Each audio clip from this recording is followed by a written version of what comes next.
Et si on vous donnait 1 000 $ en 2026, sans réseau, sans équipe, sans aide, seriez-vous capable de bâtir un empire? Lui, oui. Et il va vous montrer exactement comment.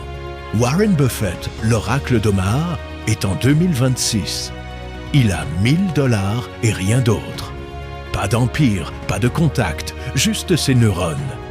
C'est le défi ultime pour prouver que sa méthode surpasse le temps et les technologies. Comment transformer cette petite somme en un empire colossal à notre époque numérique? Nous allons suivre sa démarche précise, étape par étape, pour révéler les secrets de cette stratégie légendaire. Le voyage commence ici, maintenant.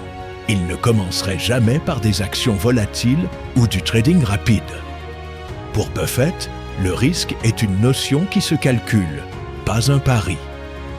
Avec 1 000 $, il sait que le rendement boursier classique serait trop lent pour générer une richesse significative rapidement.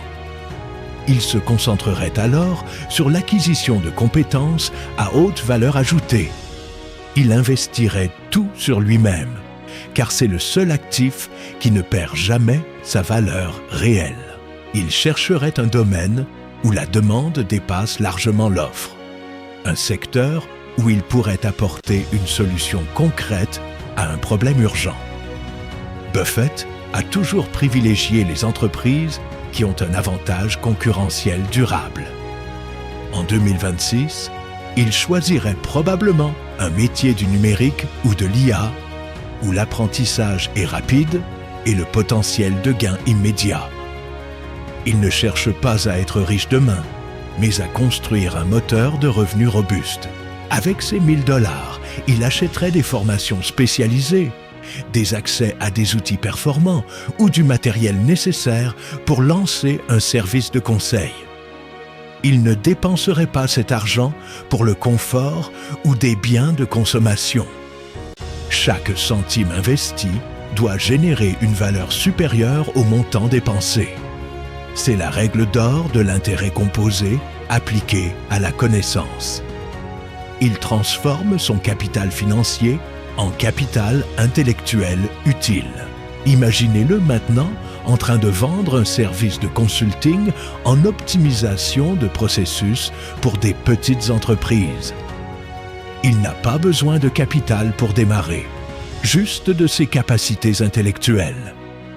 Il contacterait directement des entrepreneurs locaux pour leur montrer comment augmenter leurs profits avec des méthodes simples.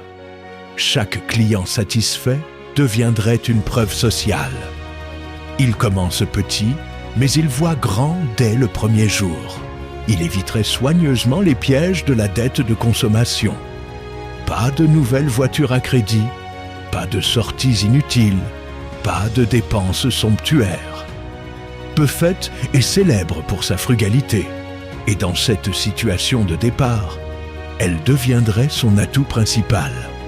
Chaque dollar économisé sur ses dépenses personnelles est un dollar qui peut être investi dans la croissance de son activité. C'est cette discipline de fer qui sépare les gagnants d'ici. Il travaillerait 12 à 14 heures par jour, sans relâche. Il ne s'agit pas ici d'une recette magique pour devenir riche en restant sur son canapé. La chance favorise les esprits préparés, mais surtout les travailleurs acharnés qui savent saisir les opportunités au bon moment. Buffett a toujours été un lecteur insatiable et un travailleur acharné. En 2026, il utiliserait chaque minute libre pour apprendre de nouveaux modèles économiques actuels. Le réseautage serait sa seconde arme secrète. Il ne resterait pas seul derrière son écran. Il assisterait à des conférences, rejoindrait des groupes d'entrepreneurs et nouerait des liens avec des personnes plus compétentes que lui. Pour Buffett, le réseau est un actif tangible qui porte ses fruits sur le long terme. Il écoute plus qu'il ne parle. Il cherche à comprendre les douleurs de ses partenaires pour mieux les résoudre. Il construit ainsi. À ce stade, ses 1 000 $ initiaux ont été multipliés par 10 grâce à ses services. Il dispose désormais d'un petit capital qu'il peut commencer à allouer différemment. Il ne se précipite toujours pas en bourse. Il préfère réinvestir dans son business pour automatiser ses processus de vente. Il cherche à créer un système qui fonctionne sans lui, ou presque. C'est la transition cruciale entre le travailleur indépendant et le propriétaire pro. Il porterait une attention particulière à la gestion de sa trésorerie. Buffett est un maître de la comptabilité. Il sait exactement combien lui coûte chaque client et combien il lui rapporte en retour sur investissement. Il coupe les dépenses inutiles et maximise ses marges. Cette rigueur financière lui permet de naviguer dans les périodes de crise sans jamais se mettre en danger. C'est cette sécurité financière qui permet des décisions audacieuses. Il commencerait enfin à regarder les opportunités d'acquisition de petites entreprises délaissées. Il y a toujours des commerces qui ferment à cause d'une mauvaise gestion digitale. Avec son nouveau capital, il pourrait reprendre ces structures pour une fraction de leur valeur réelle. Il appliquerait ensuite ses connaissances en optimisation pour les rendre rentables. C'est l'essence même de son investissement dans la valeur, appliqué à une échelle. Il ne cherche pas le profit rapide ou la spéculation sauvage. Chaque acquisition doit avoir une valeur intrinsèque solide. Il cherche des entreprises avec des flux de trésorerie stables. En 2026, cela pourrait être un site de niche, générant des revenus publicitaires ou un logiciel SaaS B2B simple.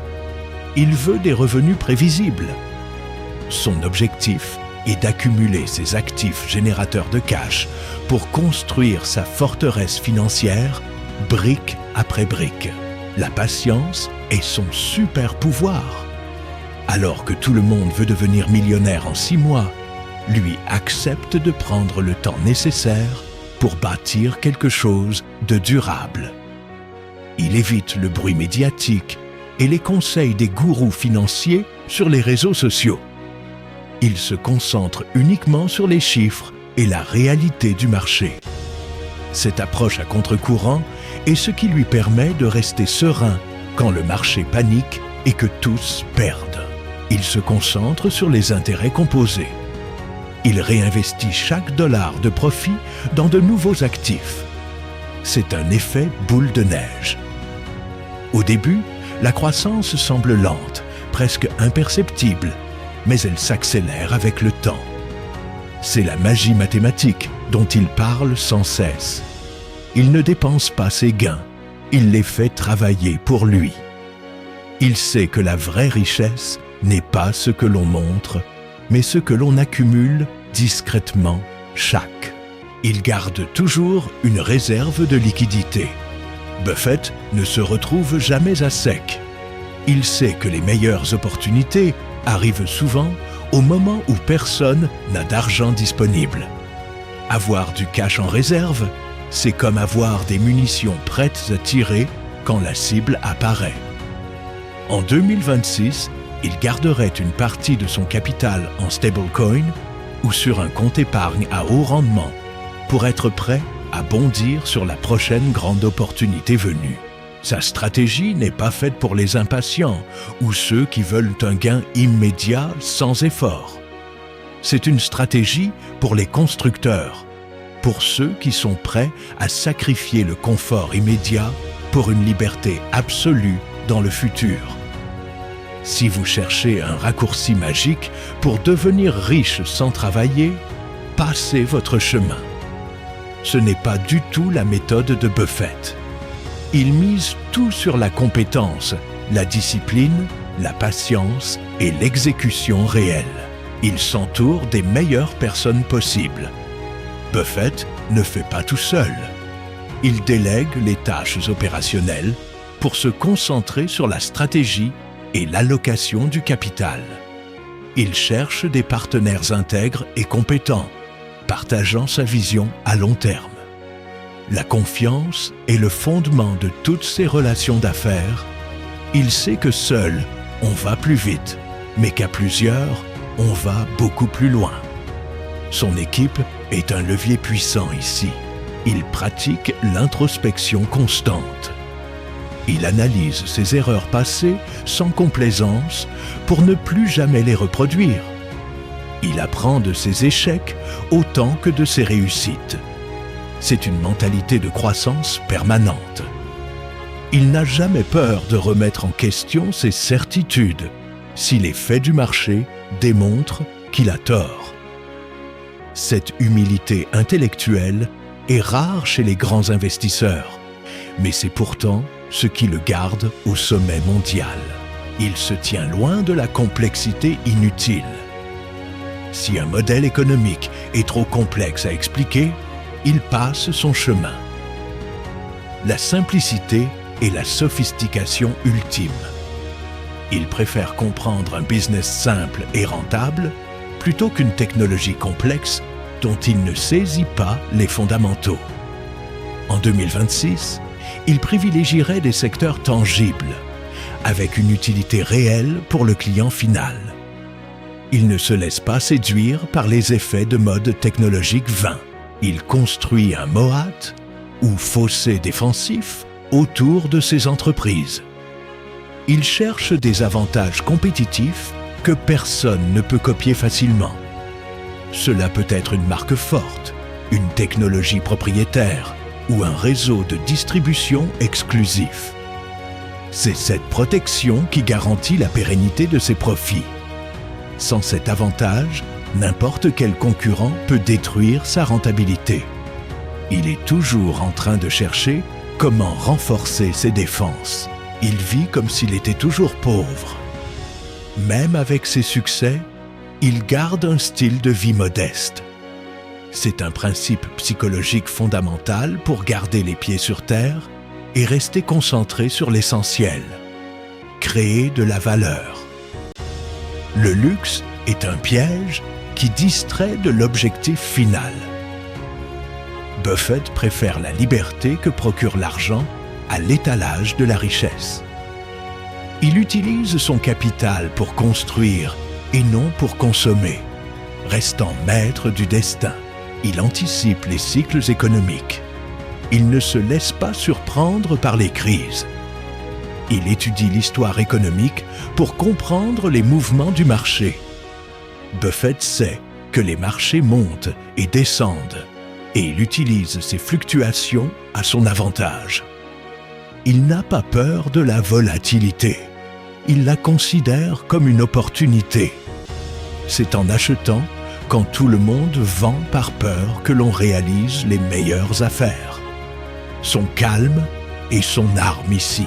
Arrivé à ce stade, Buffett a déjà généré plusieurs centaines de milliers de dollars.